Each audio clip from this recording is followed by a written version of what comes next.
दीपेंद्र हुड्डा, भाई वर्धन यादव, भाई दीपेंद्र हुड्डा, भाई वर्धन यादव, भाई दीपेंद्र हुड्डा, भाई वर्धन यादव, भाई दीपेंद्र हुड्डा, भाई वर्धन यादव, भाई दीपेंद्र हुड्डा, भाई वर्धन यादव, भाई दीपेंद्र हुड्डा, भाई वर्धन यादव, भाई दीपेंद्र हुड्डा,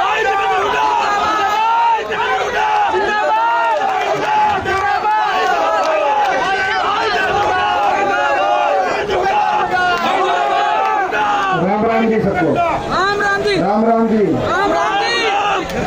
हमारे बीच में हमारे बहुत ही नौजवान, होनहार, ऊर्जावान, प्रतिभावान एक ऐसे प्रत्याशी कांग्रेस पार्टी के आपके विधानसभा क्षेत्र से, एक ऐसे प्रत्याशी जिन्होंने इस चुनाव में ऐसी धूम मचाई है। आज हरियाणा के कोने कोने से कोने कोने तक एक ही आवाज जा रही है, बादशाहपुर विधानसभा क्षेत्र की एक ही आवाज जा रही है कि बादशाहपुर में ठाना है, चंडीगढ़ में हुड्डा सरकार को लाना है और वर्धन यादव को जिताना है। ये हवा चल गई, ये हवा पूरे हरियाणा में जा रही है।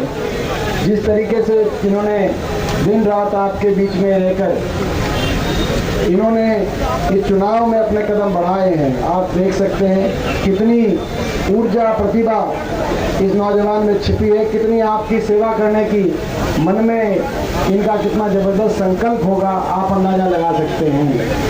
हमारे बीच में हमारे विधायक भाई ललित यादव जी राजस्थान से जो आए हैं, हमारी बहन अमृता धवन जी, भाई मुकेश जी सिरोकड़ा से, हमारे भाई धर्मेंद्र मकड़ोला जी, हमारे संतोष सिंह जी, हमारे भाई सतपाल जी, हमारे वीरेंद्र सरपंच जी, मुकेश शर्मा, जगदीश सैनी जी, गोली पहलवान जी, धन सिंह कंवर जी, ओम प्रकाश जी सरपंच, जगबीर निमाना जी, जयपाल धनखड़ जी, सुबे बोरा जी, मनोज काकरोला जी, वीरेंद्र सिंह जी, दलजीत राठी जी, जय सिंह नंबरदार जी, जितेंद्र राणा जी, राजेश चिल्लर जी, जितेंद्र भाई जो अपना हमारा पुराने साथी हैं जो मंच का संचालन करते, भाई विकास दिखाई दे रहे हैं, बहुत से साथी उपस्थित है, भाई मनोज दिखाई दे रहे हैं, भाई लखपत जी, हमारे सोमवीर जाखड़ जी, बहुत से साथी, दीपक हमारे दुलेरा जी, दीपक देशवाल जी, सभी पिता तुल्य बुजुर्ग नौजवान साथी, सुशील भार्गव टुल्लर जी, भाई हरीश जी, भाई टोटल सरपंच जी, और भी कोई अगर नाम रह गया हो किसी का तो चुनाव का समय है, राजेश जी, हमारी बुआ जी भी हैं, और भी किसी का नाम आए तो बीच में बता देना, कोई ऐसी घर की बात नहीं। सुरेंद्र प्रधान जी, कन्हैया जी, अमित आनंद जी, और भी छूट है भाई कृष्ण जी, और भी किसी के मन में भाव हो कि नाम लेना चाहिए बता देना, बीच में टोक के बता देना। भाई आकाश जी, भाई आज भाई पूरे हरियाणा की खबर आप तक पहुंच गई कि नहीं पहुंच गई? पहुंच गई कि नहीं पहुंच गई? किसकी सरकार बन रही है हरियाणा में? सिस्टम घुमा दिया कि नहीं घुमा दिया पूरे हरियाणा में? घुमा दिया कि नहीं घुमा दिया? तो भाई मछली की आंख है, एक निशाना है, चंडीगढ़ जाना है और दौलताबाद गांव को पहुंचाना है। भाई आपके पूरे हरियाणा के अंदर आज हरियाणा के कोने कोने से एक ही आवाज आ रही है, बीजेपी की ये सरकार जा रही है, हुड्डा साहब के नेतृत्व में कांग्रेस पार्टी की सरकार, यही निशाना है चंडीगढ़ का, हुड्डा साहब के नेतृत्व में सरकार बनानी है। इस निशाने में भाई, इस निशाने में चंडीगढ़ में आपकी सरकार बने, चंडीगढ़ में आपके मुख्यमंत्री बने, चंडीगढ़ हुड्डा साहब मुख्यमंत्री बने, इस निशाने को साधने में भाई हमें दौलताबाद गांव का पूरा साथ मिलेगा कि नहीं मिलेगा? ये लड़ाई है। बड़ी मेहनत से, बड़े संघर्ष के बाद ये मौका आपके दरवाजे पे आया है। इस मौके को मत चूकना, क्योंकि अगर चूक गए तो बहुत लंबे समय तक पछताना पड़ेगा, पीढ़ियों तक पछताना पड़ेगा, क्योंकि अभी नहीं तो कभी नहीं, ये आप बात याद रखना। ये मौका आया है, इस मौके को चूकने वाला मौका नहीं है, ये चूकने वाला, क्योंकि बीजेपी की जो सरकार आज ये हरियाणा में क्यों हालात बने, हरियाणा में ये हालात इसलिए बने कि ये बीजेपी की जो सरकार, इस सरकार ने हरियाणा को विकास की गति से उतार दिया। आज जो हरियाणा प्रदेश देश में विकास का, खुशहाली का प्रतीक प्रदेश था, आज वही हरियाणा प्रदेश देश में नंबर 1 बन गया बेरोजगारी में, देश में नंबर 1 बन गया हरियाणा नशे में, देश में नंबर 1 बन गया हरियाणा अपराध में, क्राइम रेट में, महंगाई, भ्रष्टाचार, कोई विकास का काम हुआ नहीं। मैं पूछना चाहता हूं आपसे, इन 10 सालों में कोई एक विकास का कोई बड़ा काम हुआ भाई? अपने आपने देखा हो पूरे अपने इलाके में कोई विकास का काम हुआ नहीं। आपका खट्टर साहब ने मान सम्मान किया? कभी आए गांव में आसपास तो वो मान सम्मान किया? बताओ भाई, कैसी सरकार, ना तो काम ना मान सम्मान, काम बिगाड़ दिया इस सरकार ने। हर वर्ग का अपमान करने वाली अगर कोई सरकार साबित हुई तो ये सरकार साबित हुई। हर वर्ग का अपमान, कहते थे डबल इंजन की सरकार, Khattar Dushyant double engine fail हो गए कि नहीं हो गए? सारे डब्बे छूट गए, नहीं छूट गए, इंजन रह गए, और वो इंजन भी अलग अलग चल दिए। भाई खट्टर दुष्यंत डबल इंजन तो फेल हुए, मगर अगर आपको अपना विकास चाहिए, बादशाहपुर का विकास चाहिए, इस क्षेत्र का विकास चाहिए, तो भाई असली डबल इंजन ये है। भाई डबल इंजन को दिखाना इसको, ये डबल इंजन है, ये डबल इंजन है, दीपेंद्र और वर्धन का डबल इंजन है। इस डबल इंजन को चंडीगढ़ पहुंचा दो, मैं आप सबसे आगे करने के लिए आया हूँ भाई। और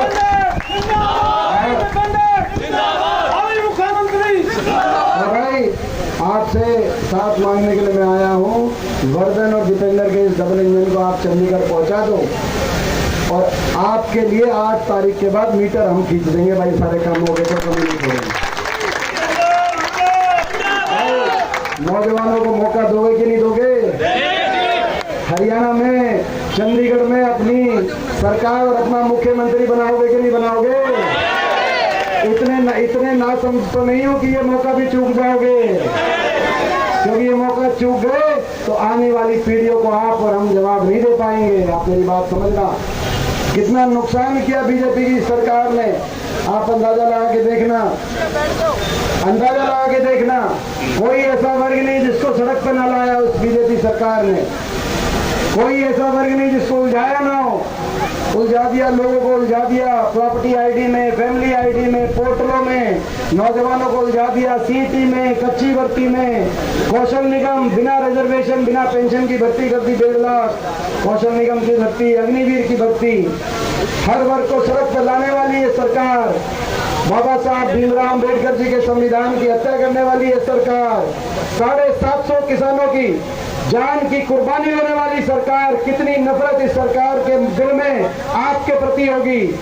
750 किसानों घर उजड़ गए, एक एक करके सब उन धरनों से वापिस आते थे, लेकिन सहानुभूति का एक शब्द किसी बीजेपी के नेता ने आज तक उन 750 किसानों घरों के लिए नहीं कहा। किसी का बेटा चला, किसी के भाई चला गया, आपका नहीं तो किसी और का होगा, लेकिन 750 किसानों के घर उजड़े। और जब हमारे जैसे लोग जो संसद में खड़े हुए, क्योंकि आपको याद होगा उस समय 15 हरियाणा के सांसद थे, 14 बीजेपी के, अकेला मैं विपक्ष में एक सांसद था।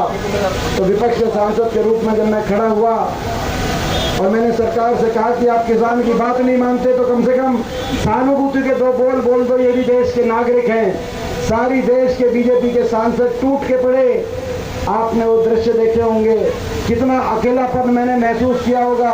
सारी बीजेपी के सांसद एक स्वर से टूट के पड़े, पूरी देश की बीजेपी के। केवल मैंने ये कहा था कि सहानुभूति के 2 शब्द रख दो। नारे लगे पूरी संसद में। मैं 20 साल से उस संसद में हूँ। आपके आशीर्वाद से कम उम्र में 5वीं बार देश में उस संसद में मुझे पहुंचने का अवसर मिला है। शायद मेरी आयु में यह अवसर देश में और किसी को प्राप्त नहीं हुआ। मुझे 5 बार लोगों ने संसद में पहुंचाया है। मैंने संसद में सरकार भी देखी है, मैंने विपक्ष भी देखा है, सत्ता भी देखी है, और 10 साल से उस संसद में एक तानाशाही सरकार के सामने एक विपक्ष के रूप में भी मैं डटा हुआ था। लेकिन ऐसा समय नहीं देखा। कितना अकेलापन मैंने महसूस किया होगा जब सारी देश की बीजेपी, केवल मेरा क्या कसूर था, मेरा केवल ये कसूर था, मैंने केवल ये शब्द कहे थे कि भाई इनके प्रति सहानुभूति के 2 शब्द कह दो। कितना ये कसूर था कि मैं आपका बेटा हूँ, मेरा ये कसूर था कि मैंने आपकी आवाज उठाई ताकि इतिहास ये ना कहे ये कैसे लोग हैं, 750 शव वापस आए और किसी ने आवाज भी ना उठाई। मैंने केवल इसलिए खड़े होकर बात कही थी, यही मेरा कसूर था। उस कसूर के लिए बीजेपी ने तो मुझे निशाने पे ले लिया, मगर मैं अपने गांव से कहना चाहता हूं, आज देश देखेगा कि दौलताबाद गांव ये इलाका क्या फैसला सुनाएगा। बीजेपी ने तो मेरे को इस निशाने पे ले लिया। आप मुझे सजा मत देना, उसके लिए आप मुझे अकेला मत छोड़ना, ये मैं आज कहने के लिए आया। क्या कसूर था उन बेटियों का, क्या कसूर था उन बेटियों का। 6 हमारी ओलंपिक मेडल विजेता बेटियां, क्या कसूर था। एक कसूर था कि वो आपकी बेटियां थी, वो हरियाणा की बेटियां थी, और दूसरा कोई कसूर नहीं था। विनेश फोगाट से लेकर साक्षी मलिक तक दिल्ली पुलिस ने 6 महीने तक FIR दर्ज नहीं करी। हमारी 6 बेटियों के साथ गलत हुआ, मगर दिल्ली पुलिस ने FIR करने से मना कर दिया, ये कहकर कि भारत सरकार का आदेश है, FIR दर्ज नहीं होगी। क्या कसूर था। राजधर्म में तो नागरिक में भेद नहीं किया जा सकता। राजधर्म में तो कोई दुश्मन नहीं होता, और दुश्मन के प्रति भी सहानुभूति का लेश भर भाव तो होता है, दया होती है। राजधर्म में तो भेदभाव नहीं किया जा सकता। और खास तौर पर अगर बहन बेटी की इज्जत पे बात आए, बहन बेटी के मान सम्मान की बात आए, तो ये वो देश है जहां दुश्मन की बहन बेटी का मान भी अपना खुद का मान सम्मान मान के चलने वाली संस्कृति वाला देश है। ये वो देश है जहां द्रौपदी पे बात आई तो इसी हरियाणा के कुरुक्षेत्र में महारण हुआ और महाभारत का युद्ध हुआ, जहां पे भगवान कृष्ण ने गीता का उपदेश दिया। ये वो देश है। इस देश में इन बेटियों को लावारिस छोड़ दिया गया। 6 महीने तक दिल्ली की सड़कों पे घसीटने का काम किया गया, कोई मिलने तक नहीं गया। बड़े बड़े मंत्री जो उनके साथ जाके फोटो खिंचवाते थे जब ये ओलंपिक के मेडल लेके आती थी, बड़े बड़े मंत्रियों ने मिलने से बना कर दिया। कोई किसी मिलने का 1 मिनट का समय नहीं दिया। हम धन्यवाद करते हैं सुप्रीम कोर्ट का। सुप्रीम कोर्ट ने आखिर में आदेश किया और सुप्रीम कोर्ट ने कहा कि 6 महीने तमाशा बंद करो, FIR करो। फिर जाके FIR कटी और हम धन्यवाद करते हैं दिल्ली न्यायपालिका का।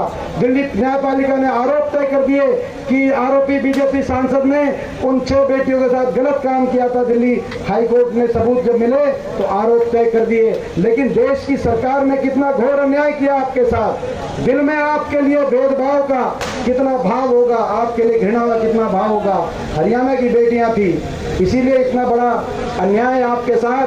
आज देश देखेगा जब नतीजा आएगा, बादशाहपुर असेंबली का नतीजा आएगा, दौलताबाद गांव का और इस पूरे इलाके का नतीजा आएगा कि आपका वोट का बटन न्याय के साथ पड़ेगा कि अन्याय के साथ पड़ेगा। मैं एक बात और कहना चाहता हूं आपसे, एक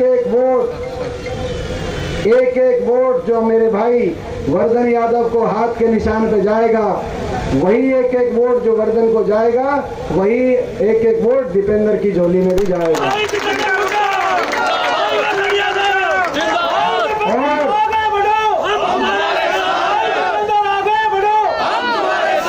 और भाई वही एक एक वोट चंडीगढ़ में हुड्डा सरकार भी बनाए, कांग्रेस पार्टी की सरकार भी बनाएगा। ये मौका आपके दरवाजे पे हम ले आए हैं, मगर कुछ ऐसा मत करना कि लम्हों की गलतियां और सदियां भुगते हैं। ऐसा कुछ मत करना, ये मौका आपके दरवाजे पे है। और एक बात और मैं कहना चाहता हूँ, कोई एक वोट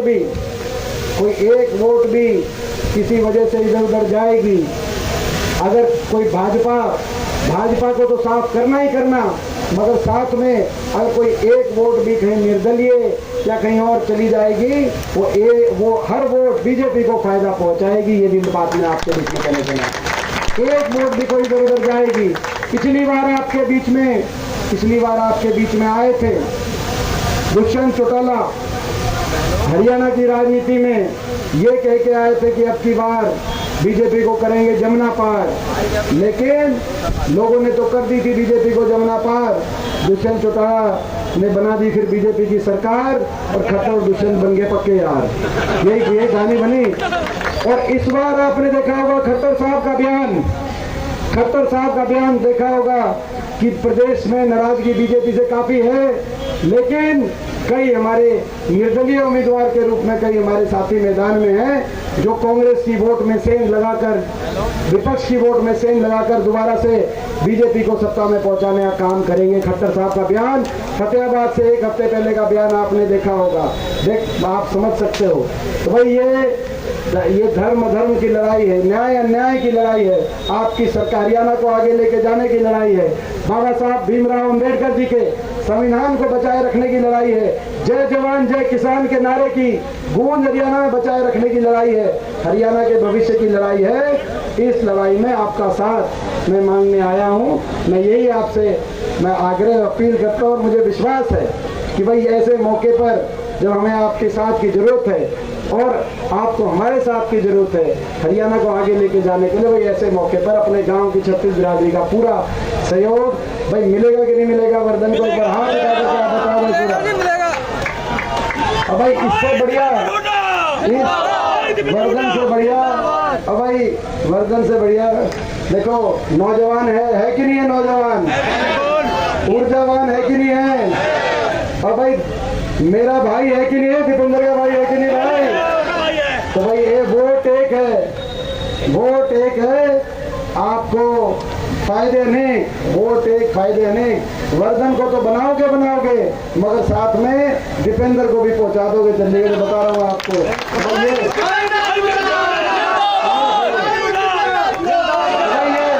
सारी बात समझ गए। चंडीगढ़ का निशाना चुकोगे तो नहीं चुकोगे। तो भाई आपकी सरकार बनेगी, चंडीगढ़ में सरकार बनेगी, सरकार बनते ही हर वर्ग के लिए हम काम करेंगे। 36 बिरादरी हर धर्म को साथ लेकर कांग्रेस की विचारधारा के साथ हरियाणा आगे बढ़ेगा। पहली कलम से बड़े बुजुर्गों को देश में सबसे ज्यादा 6000 बुढ़ापा पेंशन देने का हम कार्य करेंगे। महंगाई को परास्त करने के लिए माताओं बहनों को 500 रुपए में गैस का सिलेंडर, 2000 रुपए रसोई पेंशन, ये नई स्कीम आई है रसोई पेंशन बनवाने का। हम कहा भाई साहब सबसे ज्यादा ताली बजा रहे हैं रसोई पेंशन में। लड़ाई करे घर जाके लड़ाई लड़ने लग जाए कोई साहब, ये माता और बहनों की पेंशन है, सीधा उनके खाते में जाएगी। मैं बता क्लियर कर दूंगा। रविनगर से फौजी भाई है, सबसे ज्यादा मैंने कहा माताओं बहनों की पेंशन सबसे ज्यादा ताली बजाने लगे थे। अब क्लियर कर दे करे कोई सा तो भाई। और हम कर्मचारियों को ओल्ड पेंशन स्कीम, किसान को MSP गारंटी, SC समाज और बैकवर्ड समाज के हमारे परिवारों के लिए दोबारा से जो 100 गज के प्लॉट की स्कीम दोबारा से हम लागू करने का काम करेंगे। सरपंच साहब बात कर रहे थे अपने गांव में जो हमारी सरकार के समय 100 गज के प्लॉट आए थे, जब सरपंच बताया उसके बाद 10 साल से एक भी प्लॉट किसी परिवार को नहीं मिला। किसी भी SC समाज, किसी बैकवर्ड समाज, 36 बिरादरी गरीब परिवार को एक भी प्लॉट इस सरकार ने नहीं दिया। तो उस स्कीम को दोबारा लागू करेंगे और जरूरतमंद को 3.5 लाख तक की आर्थिक सहायता से मकान बनवाने का जरूरतमंद इंदिरा आवास योजना में हम कार्य करेंगे। और भाई जहाँ तक गुड़गांव की बात है और जहाँ तक अपनी विधानसभा क्षेत्र की बात है, मैंने तो आपको बता दिया, आप वर्धन को जिता दो, आपकी सरकार मैं बनवा दूंगा। बादशाहपुर को विकास में नंबर 1 बनाने का हम काम करेंगे। और भाई ये जो 5600 एकड़ वाली बात सरपंच साहब बता रहे, वीरेंद्र जी ने भी बताई, सतपाल जी ने सबने बताई अपने गांव में, आपको पता है भाई इसका समाधान भी वही देखो, इसका समाधान भी जब चंडीगढ़ में कोई ऐसे व्यक्ति को आप मुख्यमंत्री कुर्सी में पहुंचाओगे जिसकी दिल में दौलताबाद गांव की धड़कन हो, वही इसका समाधान कर सकता है। आपको पता है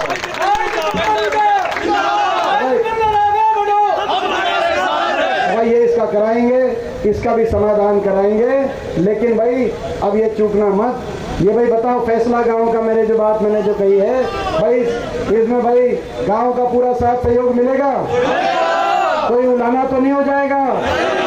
जब वर्धन जीत के जाएगा तो वर्धन ये बताएगा कि भाई आप आए थे और आपके आने से गांव की 36 बिरादरी ने पूरा मान सम्मान रखा। तो भाई मेरे पे कोई उलाना तो नहीं करोगे? बहुत बहुत मेरे आय का सम्मान रखोगे?